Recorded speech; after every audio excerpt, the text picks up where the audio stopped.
Hi friends, మన దేశంలో ఎవడో ఫ్రెండ్ ఆ చైనా మొక్క వేసుకుని సోనం వాంగ్చుక్ అంట.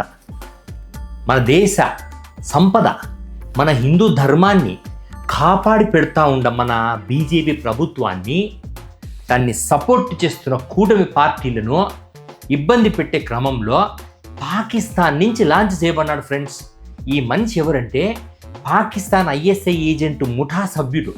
ముఖం కూడా చూసినారా, రోజు తట్టే ఉంటుంది. ఆ మనిషి మన దేశంలో జంతర్ మంతర్ అనే ప్రాంతం ఉంది. ఎవడు పడితే వాడు ధర్నా చేసుకోనీకే.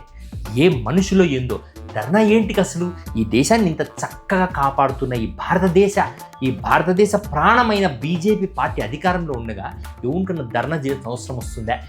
మాటకు అడుగుతున్నా, ఎవరికైనా వస్తుందా? రాదు కదా.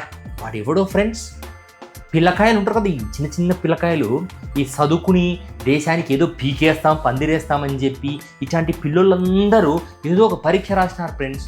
అది ఏంది, నీటో నాటో ఒక పరీక్ష రాసి పెట్టినారా. ఆ పరీక్ష ఏదో ఇంకా వాట్సాప్ ఉంది, ఫోన్ ఉంది, రోజంతా ఫోటో తీసి అట్లా మనకు తెలిసిన పిల్లలకు పనికి వస్తాయి కదా. ఇప్పుడు నేను కూడా చిన్నప్పుడు అట్నే ఫ్రెండ్స్, నేను చదువుకుంటుంటే ఎవడో కూడా చూపిస్తే రాసిన, అట్లా రాసి పాస్ అయితేనే కదా, ఇంత డిగ్రీ ముక్క పట్టుకొని తిరిగితేనే కదా ఉద్యోగాలు 4 రాళ్ళు సంపాదించుకోగలిగేది.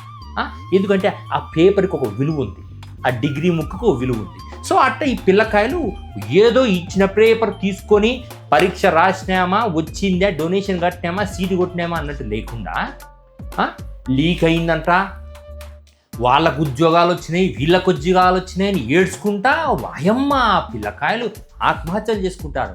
ఏమన్నా మనుషుల? రాముడు పుట్టిన ఈ నేలలో, హనుమంతుడు నడియాడిన ఈ నేలలో, రావణుడిని కసకస సంపిన ఈ నేలలో ఆత్మహత్యలు ఎట్ట చేసుకుంటారు? అసలు ప్రభుత్వం మేడం తప్పు చేస్తుందే? చెయ్యదు. కానీ ప్రభుత్వం తప్పు చేసిందంటారు.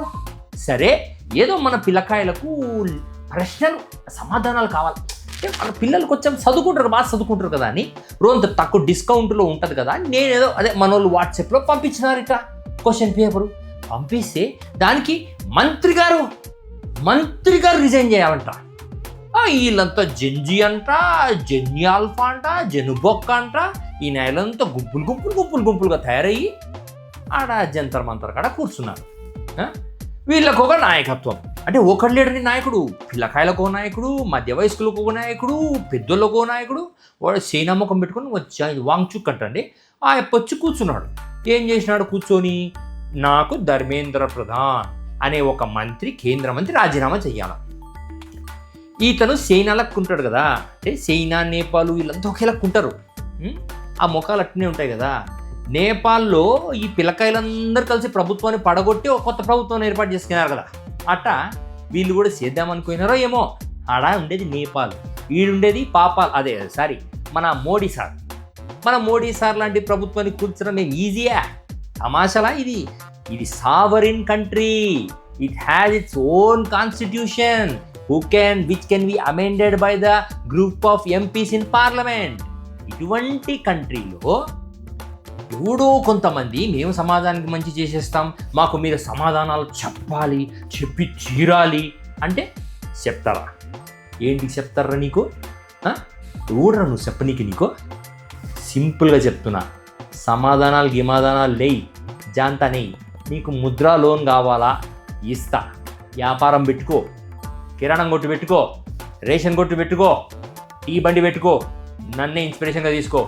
దేశ ప్రధాని నైనరా, టీ షాప్లో టీ అమ్ముకుంటా చదువుకొని దేశానికి ఉద్ధరిస్తాడంట. ఏం చదువుకుంటారా మీరు? ఆర్యభట్ట కనిపెట్టిన సున్నా ఈ దేశంలో కనిపెట్టినారు. మీరు కూడా అట్లాంటి దేవుడు కనిపెట్టండి రా. కనిపెట్టకుండా చదువుతాం, అమెరికాలో పోతాం, కంపెనీలు పెడతాం. ఏం పెడతారా మీరు? కంపెనీలు, బొక్కల కంపెనీలు.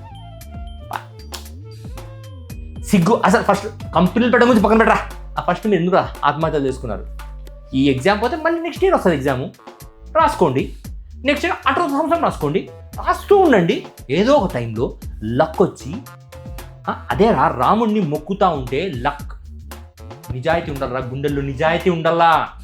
హనుమంతుని పొద్దున్న లేసి హనుమాన్ చాలీసా చేసి రామభక్తితో అయోధ్య ఎటువైపు పెట్టుంటే అటువైపు, అంటే భారతదేశానికి ఏదో ఒక డైరెక్షన్లో ఉంది, అటు పక్కన మొక్కేసి ఓం నమో రామనారాయణ అని మొక్కి మంత్రం చదివి మన చాగంటి గారు ఇంకో ఆయన పెద్ద ఆయన ఎవరో ఉన్నారు, ఒక ఆయన ఏపీ ప్రభుత్వంలో ఉంటారు, వీళ్ళు చెప్పినట్టు మంత్రాలు 4 ఉచ్చరించేసి పుస్తకం తెరిచి చదువుకున్న తర్వాత పరీక్షలకు పోయి రాసి రావాలి, అంతే. ఆడవాడు దిగిపోవాలా, వీడు దిగిపోవాలా, మీరు జంజి గింజి గంజి అనుకున్న నాటకాలు దొబ్బితే ఎవడో ఒకడు వచ్చి నాయకత్వం వహిస్తే మేము కూర్చొని భయపడతాం. మా సెటప్ మాకు ఉండాలి, మా ప్లానింగ్ మాకు ఉండాలి. మీరు సంఘ విద్రోహ శక్తులు ఉన్న విషయం మాకు తెలుసు. పాకిస్తాన్ నుంచి వచ్చారని తెలుసు, ఆ పక్కన బలోచిస్తాన్ నుంచి కూడా వచ్చారని తెలుసు, ఖలిస్తాన్ తీవ్రవాదులని తెలుసు. మీరు సౌత్ నుంచి వస్తే మీరు నక్సల్ బ్యాక్గ్రౌండ్ నుంచి వచ్చారని మాకు తెలుసు. ఆంధ్రప్రదేశ్ నుంచి వస్తే వైసీపీ నుంచి వచ్చారని కూడా తెలుసు. తమిళనాడు నుంచి వస్తే ఏదో ఒక పార్టీ నుంచి వచ్చారని తెలుసు మాకు.